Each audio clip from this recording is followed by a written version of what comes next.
Hi, and welcome to our first live event of 2026. We are thrilled to have you with us as always, and we're looking forward to sharing our insights for the year ahead. I'm Jo Henderson. I'm a member of the marketing team here at Dux-Soup, and I'm joined today by the founder of Dux-Soup, Will van der Zanden, our head of marketing, Adam Osman, another wave, and our head of professional services, Giles Garnett.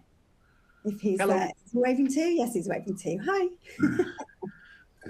Before we get into the nitty-gritty of today's agenda, to help us set the scene a little bit, I am going to ask you to answer a couple of questions online for us, if you wouldn't mind, and you'll see why later on. So first of all, I'm going to ask you, now this is new for me, so let's see if it works.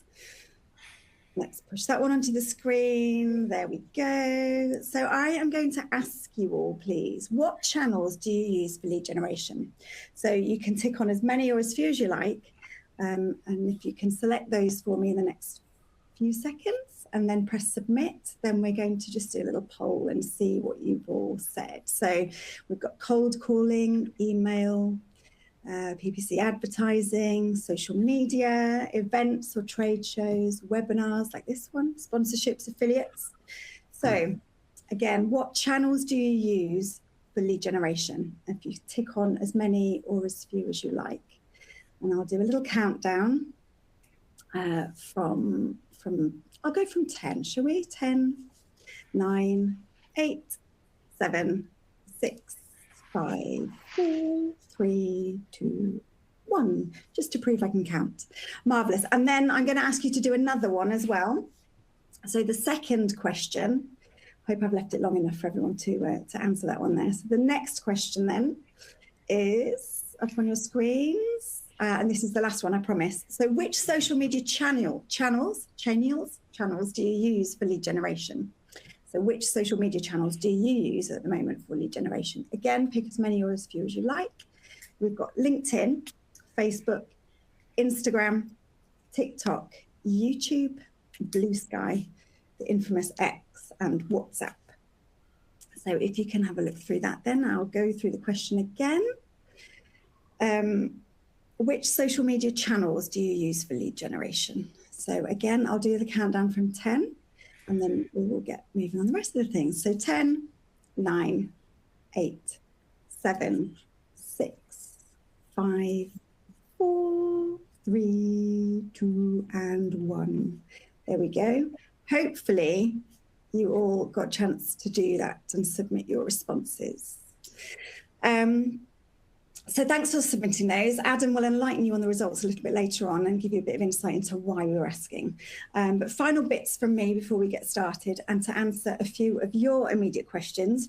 The session today is being recorded, which we always do, and it will be available on demand from tomorrow.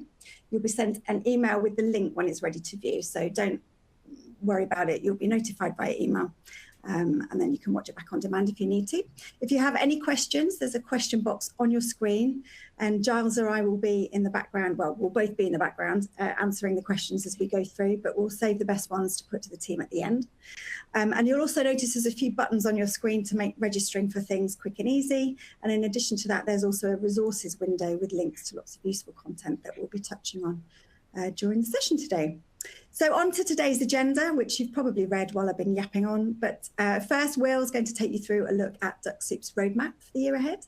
And then Adam will be picking up on the trends and predictions for marketing in 2026. And then I'll be back at the end to share your questions and let you know about our upcoming live events.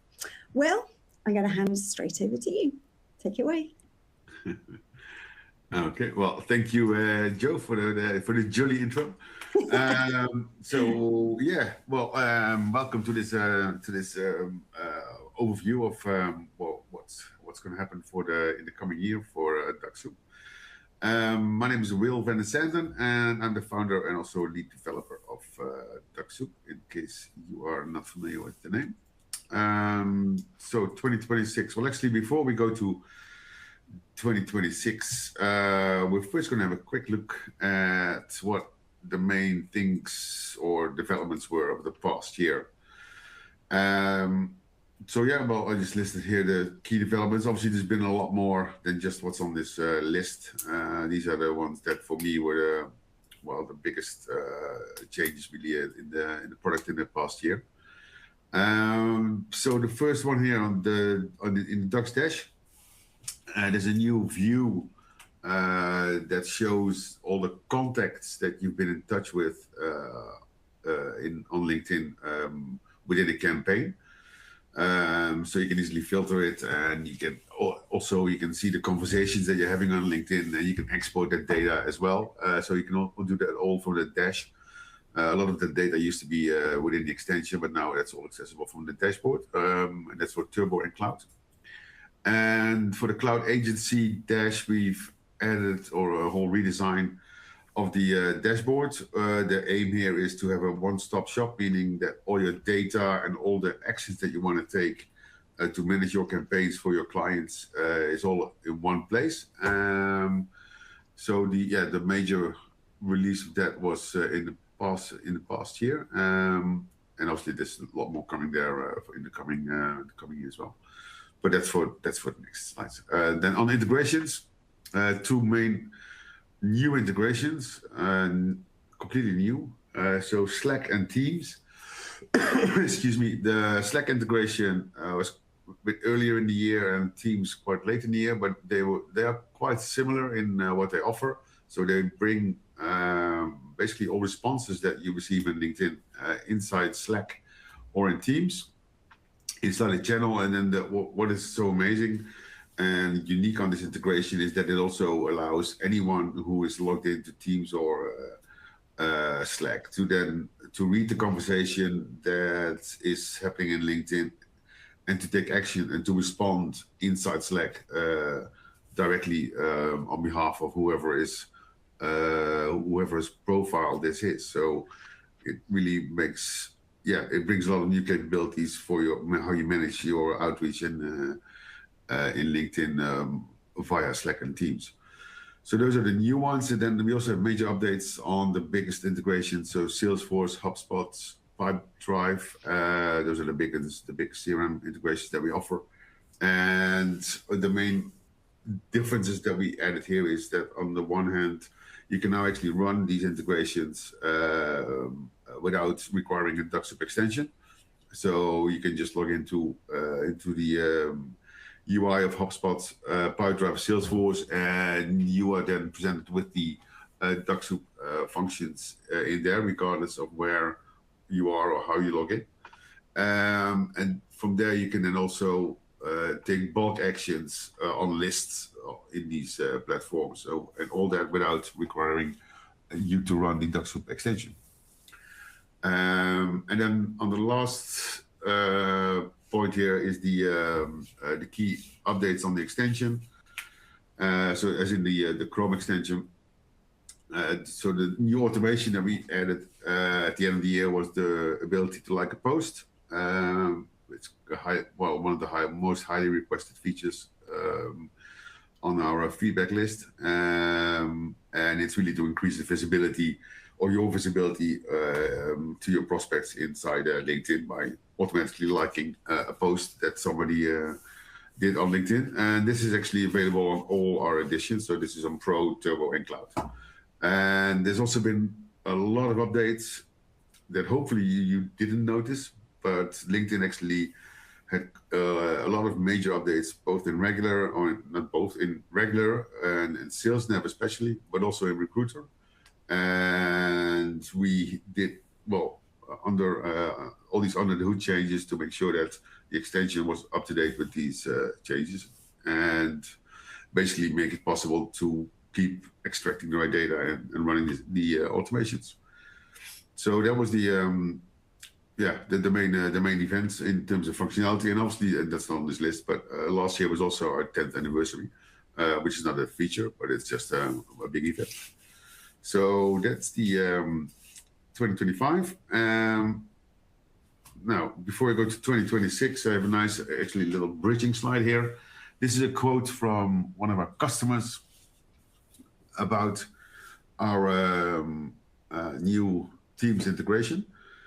And I will just briefly read it out. So integrating Dux-Soup with Teams has removed a lot of unnecessary handoffs in our outreach process. The team can collaborate and respond to prospects in real time within teams, which has improved the consistency and shortened our sales cycle significantly. When team coverage is lower, sales consultants can cover each other's LinkedIn inbox effectively without trading logins, etc. This has been a game changer. And obviously the last part is the best part. It's been a game changer, and it really is, well, clearly for Zenopa, but yeah, the ability to easily, or to delegate the outreach in LinkedIn to other team members, this seamlessly inside the teams, but also actually within Slack, you can do the same thing, is really well, there's no other LinkedIn automation tool that provides this kind of functionality. Right, and then for next year, or well, this year, or the coming year. So this bridging the sales and SDR ecosystem is really a key area of development for us. And this is all about basically making the LinkedIn outreach as seamless as possible for the SDRs and the sales reps by moving all these for the required data visibility and functions inside the tools that they are used to using. So that's a lot of the work will go in that. And really, well, the aim is here to allow for full LinkedIn delegation, meaning that anyone in the team can basically take care of anyone else's LinkedIn profile responses without requiring access to their profiles in LinkedIn. Then in the dash, we've had a lot of feedback, which is always good on the update from last year. So we're looking really to mop up a lot of these work and really bring this feedback inside the product. And so it's about campaign health and KPIs. So basically making it easier or richer to see how campaigns are running and provide the KPIs that our customers care about. Also providing customer view, which is really the customer view of our customers, so that the agencies using our platform can provide like a read-only dashboard to the customers, so they can easily see what the success is of the LinkedIn outreach. And finally, it may be a bit technical, but it's a completely extensionless experience, meaning that beyond the connecting of the LinkedIn account, all the other work required for the campaign outreach will be without requiring the extension to be active, meaning you can then also do all this from anywhere and where you are. And lastly, this is all about to increase the campaign success rate. We really are hearing from our customers they want it to become more timely, meaning when a particular prospect sends a post or has some activity on LinkedIn, to be able to detect that and use that sort of that event as a trigger to initiate a further action. That is key. Well, will make the success rate of these campaigns a lot higher, is the general perception of our customers and also of our team. So we're looking to adding more triggers like posting, changing jobs, visiting the company page. We need to basically just have a look and see what the customers are mostly looking for in terms of signals. But really, we'll bring those into the campaigns as a way of triggering further actions. And those are the key areas of development that I'm looking very much forward to, and I hope you are looking forward to using these features. And with that, I will hand over to Adam, our head of marketing, and he will talk about what the future brings in terms of trends. Thank you very much, Rob. Adam, I apologise. I just want to do my usual and butt in ever so quickly. Okay. There seems to be a problem with the Q&A box, so I just wanted to let everyone out there know that I'm aware that there's an issue, and I think I'm going to try and resolve it while we're talking. But if we can't get that resolved, obviously the Q&A session will be a lot shorter. But if that is the case, then we'll share an email address and you can ping us on email and we will come back to you and respond to your questions, obviously at a later date today or tomorrow. So apologies for that, but Adam, if you carry on for now, and hopefully a box will appear at random on your screens, but if it doesn't, I'm really sorry. First of all, thank you, Joe, for just making that clear to our viewers or our listeners today. There's always a little technical hitch somewhere along the lines, and hopefully that's a fairly minor one. So for anyone who hasn't met me before, my name's Adam Osman. I'm the head of marketing at Dux-Soup. I've been with the company just over 7.5 years. My background has always been in B2B marketing, so a lot of interest in classic lead generation. How do you help sales teams generate the leads that they can work on to close new business?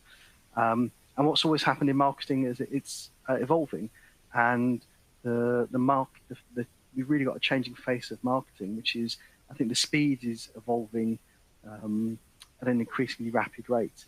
So I'd like to start this presentation by looking back at what I predicted this time last year. So I talked about how we were going to see more automation and AI, and it seems barely a day went by where I didn't see a new automated app or capability pretty much in every industry, every sector, every product.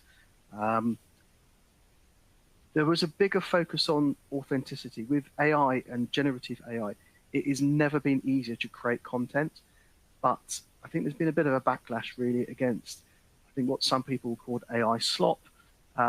So the content that stands out increasingly is the stuff that's genuine and authentic. And I really love this line: content is 100% the currency for building trust when it comes to marketing. So let's look ahead to think about some of the trends that will impact you in 2026.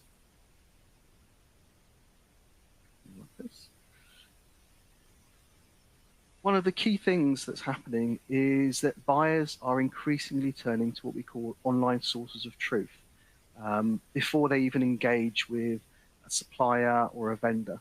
So something like up to 70% of a buying decision is made before someone even either picks up the phone to you or visits your website.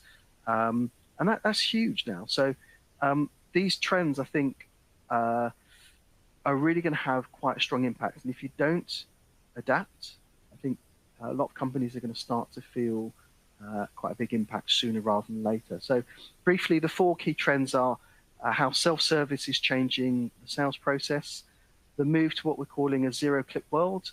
Long predicted, but the era of volume and mass marketing is dead, and the growing influence of social media at every stage of the sales cycle. So let me just run through each of these quickly in turn. So again, AI and self-serve tools are making it easier than ever for people to research products and services, to join the dots, to analyze lots of information without speaking to you as a vendor or a supplier.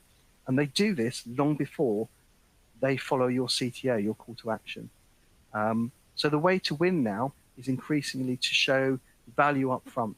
So think things like product demos, user reviews, customer testimonials, free trials, funny enough, all the things Dux-Soup offers, but also very transparent self-service pricing. So people can see very quickly and very easily what your product or service is going to cost you.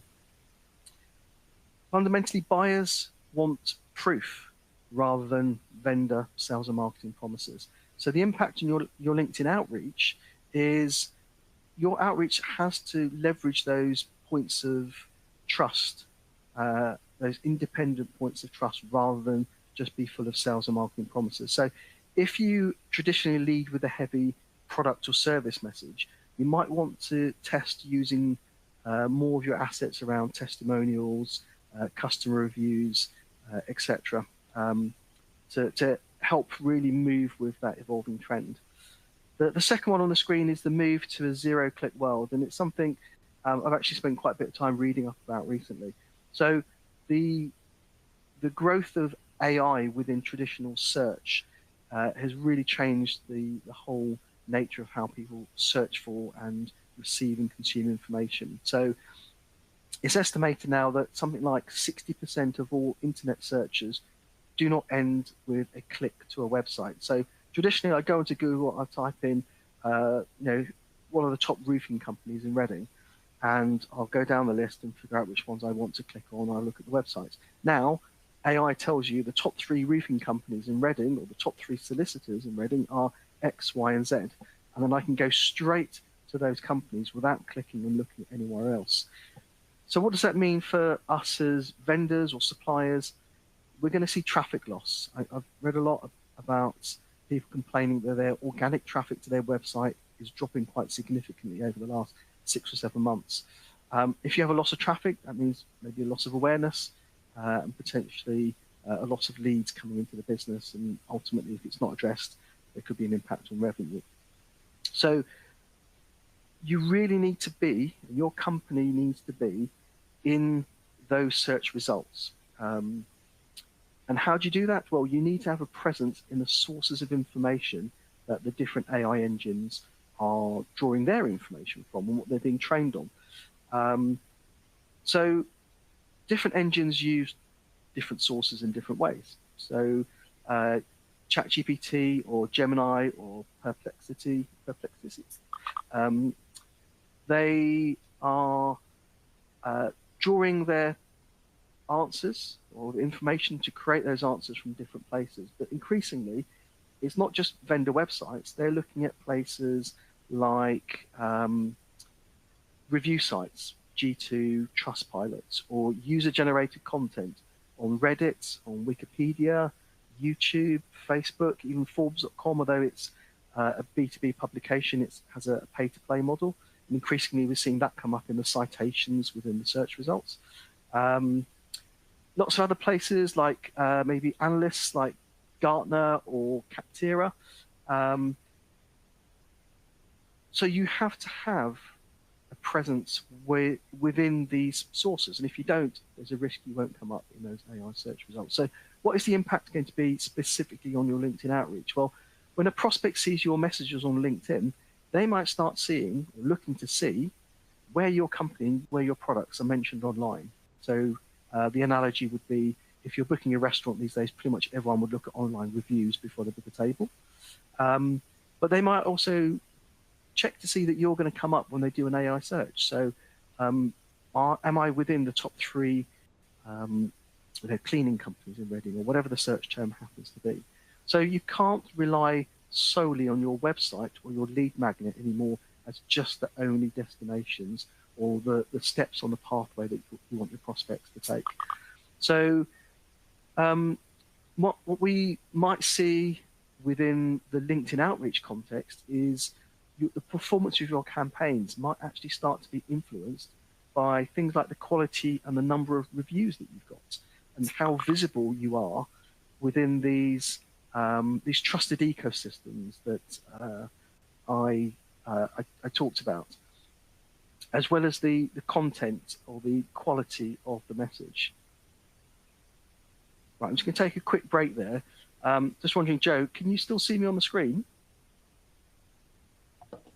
No, not at the minute. I haven't done anything to the camera. When did I disappear? Yeah, now. See you now. I'm back up now. Bizarre. Well, I'm back in the room, as they say. January. So hey, no one can query whether or not this is live, can they? Because this would clearly be edited out if it wasn't. Great point, Joe. So coming back to the trends, I think the era of volume and mass marketing dying off has been predicted for years. And hopefully that spray and pray approach is going to be over, because we know that authenticity and community engagement, being present in those conversations online, on forums, on Reddit, they're actually absolutely going to be key in this new world order that we're seeing.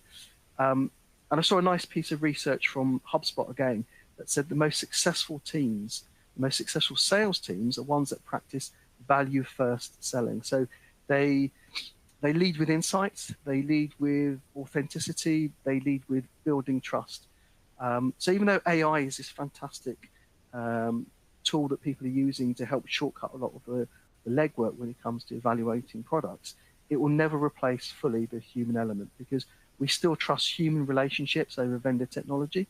And we buy from people that have our our best interest at heart, because we fundamentally stay emotionally involved in a lot of these decisions. So how did it actually feel for you during the buying process? And I want to share a little story from the B2B Marketing Live event that we attended towards the end of November last year. And I got talking to a young marketing manager who, at the end of the conversation, signed up on the spot to use Dux-Soup. And the conversation probably was only 5, maybe 10 minutes.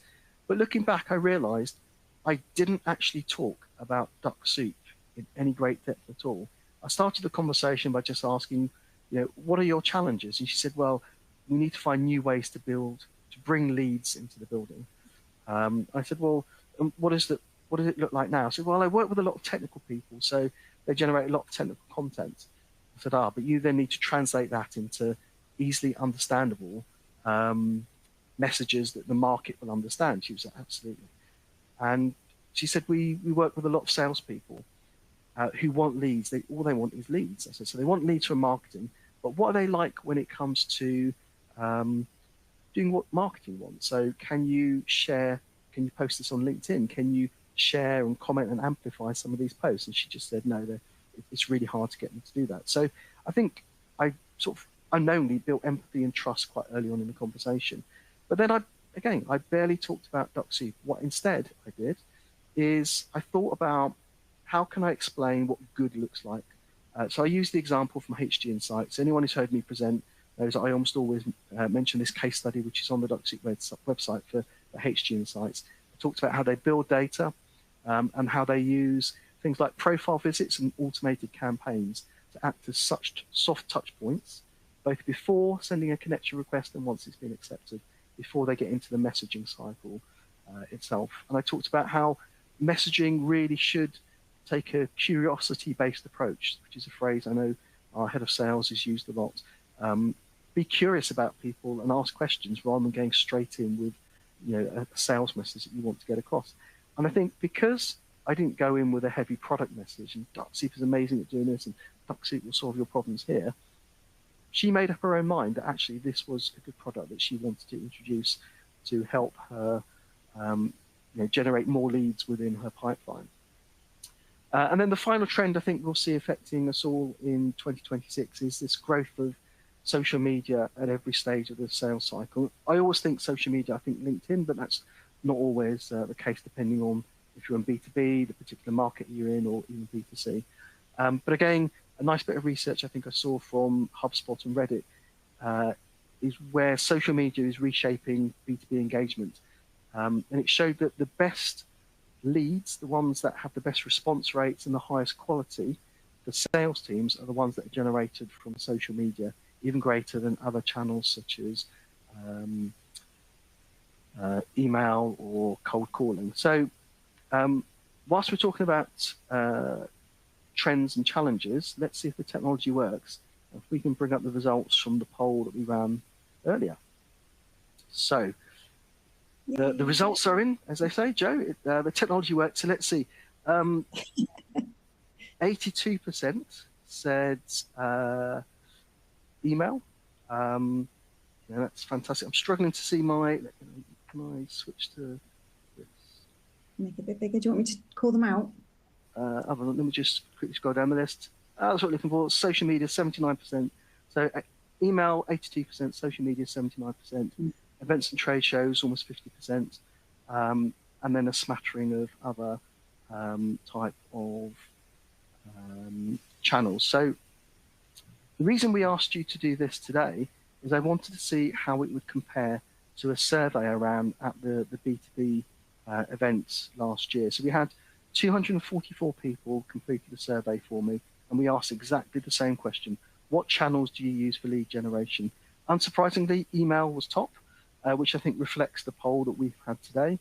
But interestingly, when we compare to last year, social media has really closed the gap in terms of which channels people are using. In the survey we ran on site, we saw a big jump in the number of people using pay-per-click advertising. And I think that's down to people reacting to maybe a loss of traffic in an organic sense from coming to your website. And so people are looking to combat that with, more direct traffic coming from paid advertising. The other thing we saw was in the survey, a drop in the number of people using cold calling, which I don't think is reflected in the results from the poll we just ran. But I suspect, if you're anything like me, I hate people calling me on my phone, interrupting my day and trying to sell me something. So interesting to see, this is a survey we're going to continue to run each year. So I would expect if we ran this survey again next year, we could well see social media as a dominant channel for lead generation. Let's come to our second, poll question, basically breaking down which social media channels you use for lead generation. So 100% say LinkedIn. Maybe that shows the bias because this is fundamentally a webinar about LinkedIn and LinkedIn automation and LinkedIn developments. But we're still seeing, a lot of people, nearly 30% using Facebook, 25% Instagram. And I think it shows that there's still a role for the rich media channels within a typical sales and marketing environment. I suspect we might see LinkedIn continuing to evolve its platform to introduce even more rich media opportunities, be it video, audio notes, whatever they have up their sleeves. So, we might see some changes to the LinkedIn platform reflecting that. So coming back to look at our poll, now because it was a broad B2B audience, it wasn't quite 100%, but still 96% using LinkedIn. And again, I think some still healthy representation in some of the other channels.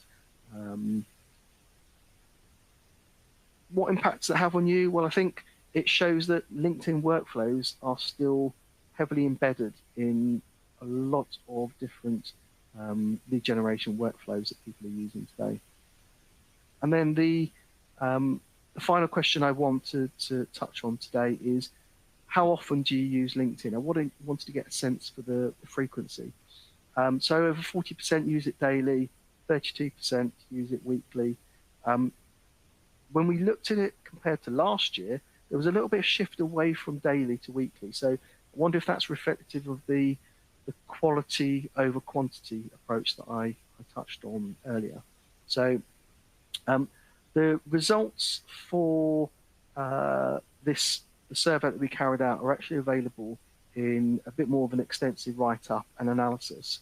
And Joe tells me that there's a link in the resources section on the webinar platform in front of you that should take you to, I believe it's a gated web page for to access that write-up. Is that correct, Joe?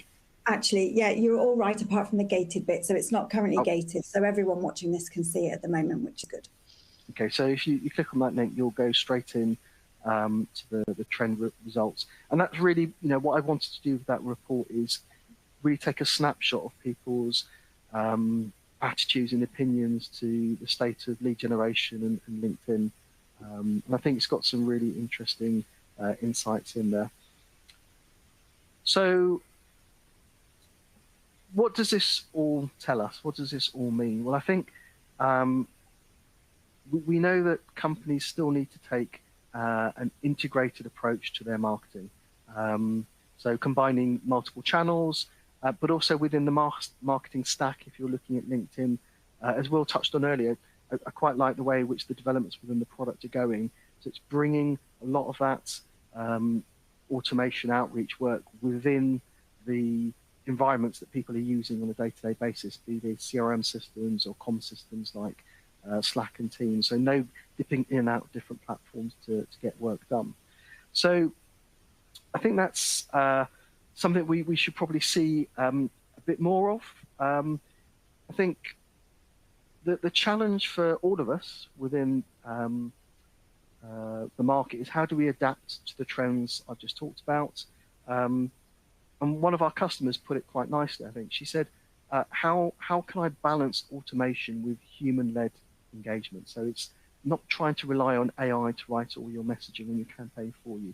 How can you use sensible levels of automation alongside the rest of those brilliant marketing channels that we touched on in the in the survey to generate interest and acquire leads. So that's, I think, the end of my part of the presentation. It is. Jo?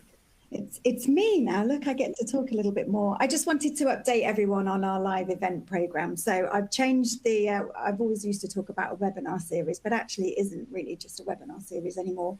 So for those of you who have been with Dux for a while, you will know that last year we did one live event a month, but the previous many years, we've always done 2 per month, and we're going to move back to that. And the reason being, because you asked us to, quite simply. So every Tuesday, we're going back to it being a Tuesday time slot.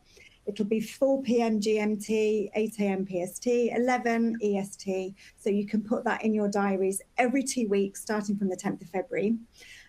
So even if you don't know what's going on or what the topic is, you know that there will be an event that you can join, and you'll see my shiny, happy face saying hello and welcoming you onto whatever we're talking about on that particular day. So just to give you a little bit of an update, so we'll have a longer webinar, a bit like today's session, which will hopefully have a Q&A session ordinarily. We will then also have what we're calling a 15-minute mastery session, which is all looking at a new feature or something that we're having lots of support questions about that we think would be useful.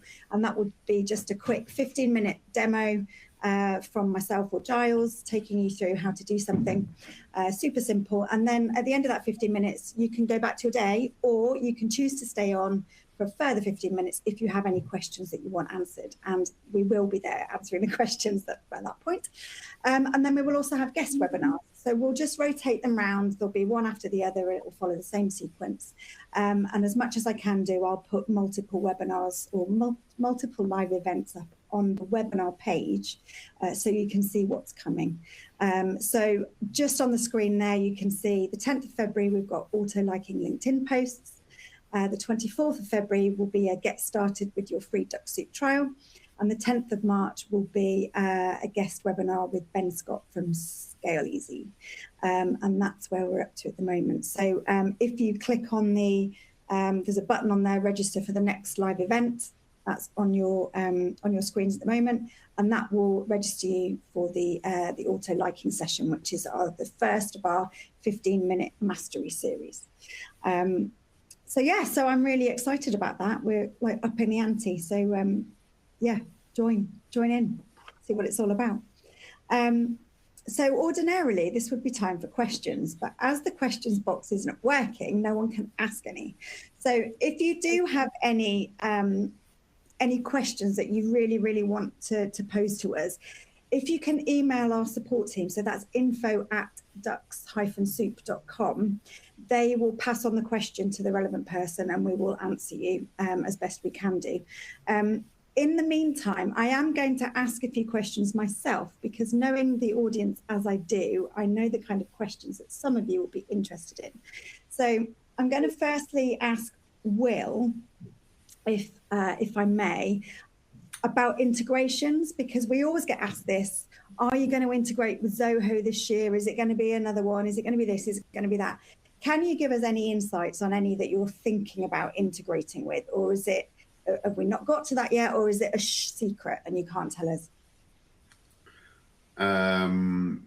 It's a good starting point. I'm sorry to put you on the spot. There is no, I can definitely tell you that we have a very, well, in the next, let's say month or so, we will have a new integration live with Go High Level, which has been requested many times. So that one is basically a definite, yeah, that we will, as in it's being worked on at the moment.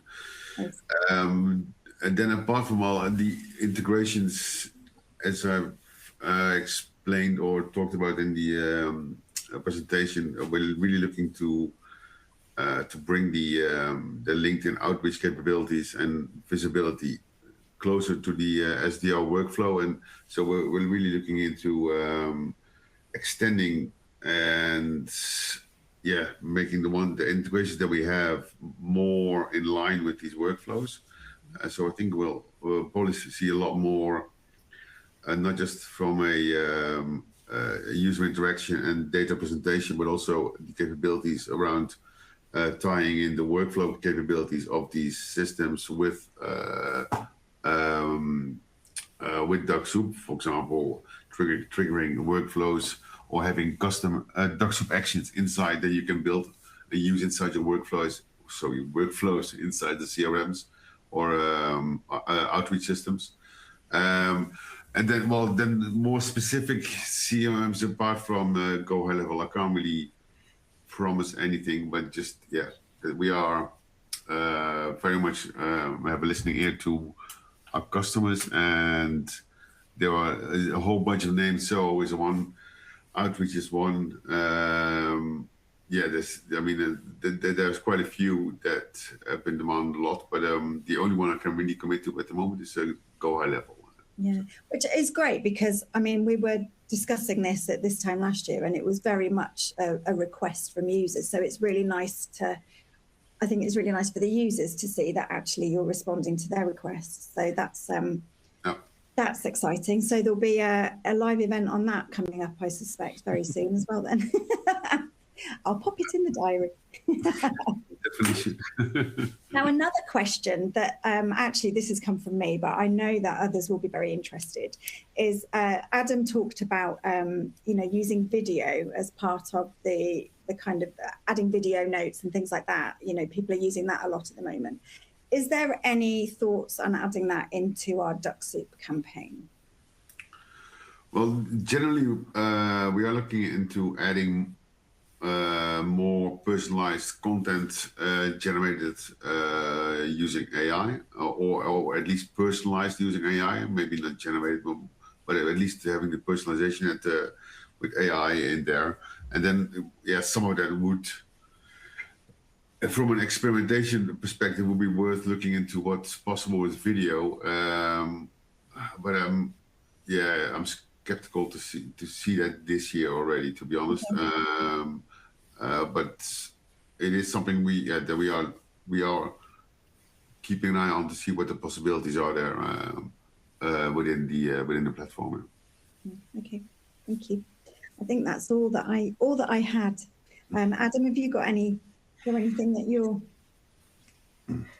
No, I just wanted to say I think the responding to customer requests has always been something that runs very strongly as an ethos through Dux-Soup ever since I started. I think we've always said we listen very carefully to what the customers are asking for. So the product moves with market requests and market demand. So I think it's just another really good example of that.